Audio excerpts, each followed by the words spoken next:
আগামীকাল নিউজিল্যান্ডের বিপক্ষে মাঠে নামছে বাংলাদেশ। প্রথম ওয়ানডে ম্যাচে আনামুল হক বিজয়, নাইম শেখদের নিয়ে সাজানো হতে পারে একাদশ। এছাড়াও নুরুল হাসান সোহানকেই উইকেট কিপার হিসেবে দেখা যাবে একাদশে।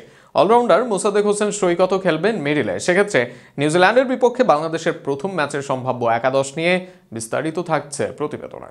আগামীকাল সিলেটে মুখোমুখি হচ্ছে বাংলাদেশ ও নিউজিল্যান্ড এ দল, যেখানে উভয় পক্ষের স্কোয়াডে আছে জাতীয় দলে খেলা খেলোয়াড়দের আধিক্য। বাংলাদেশের ঘোষিত স্কোয়াডের বেশিরভাগ খেলোয়াড় খেলেছেন জাতীয় দলে, যদিও বিসিবির ঘোষিত স্কোয়াডে সবচেয়ে বেশি বিকল্প রয়েছে ওপেনিংয়ে। স্কোয়াডে 4 জন ওপেনারের নাম রেখেছে বিসিবি, যে 4 জনই দুর্দান্ত ফর্মে ছিলেন ডিপিএল জুড়ে। তবে তাদের মধ্যে সেরা 2 জন বাছাই করলে সেক্ষেত্রে আগামীকাল নিউজিল্যান্ডের বিপক্ষে ব্যাট হাতে ওপেন করতে পারেন ডিপিএল এর সেরা 2 ব্যাটার এনামুল হক বিজয় ও নাইম শেখ। ডিপিএল এর সর্বোচ্চ রান সংগ্রাহক গাজী ক্রিকেটার্সের বিজয় ও যতদিন খেলেছেন টুর্নামেন্টের সেরা ব্যাটার ছিলেন প্রাইম ব্যাংকের নাইম শেখ, তাই এই দুজনকেই দেখা যাবে ওপেনিংয়ে। অন্যদিকে ডিপিএল এ দারুণ খেলেছেন চ্যাম্পিয়ন্স ট্রফিতে জাতীয় দলের স্কোয়াডে থাকা পারভেজ হোসেন ইমন, তাই ওপেনিংয়ে না হলেও ওয়ান ডাউনে তাকে দেখা যেতে পারে। সেক্ষেত্রে বেঞ্চে বসতে হবে অন্য ইনফর্ম ব্যাটার সাইফ হাসানকে। এদিকে 4 নম্বরে সাইফ হাসান না খেললে খেলবেন ইয়াসির চৌধুরী রাব্বি, আর 5 নম্বরে খেলতে পারেন শেখ জামালের অধিনায়ক নুরুল হাসান সোহান। উইকেট কিপার হিসাবে তাকেই দেখা যেতে পারে 6 নম্বরে প্রাইম ব্যাংকের হয়ে দারুণ ফিনিশিং করা শামীম হোসেন পাটোয়ারিকে দেখা যাবে। আর দলের প্রধান অলরাউন্ডার হবেন এবারের ডিপিএল এর সেরা খেলোয়াড়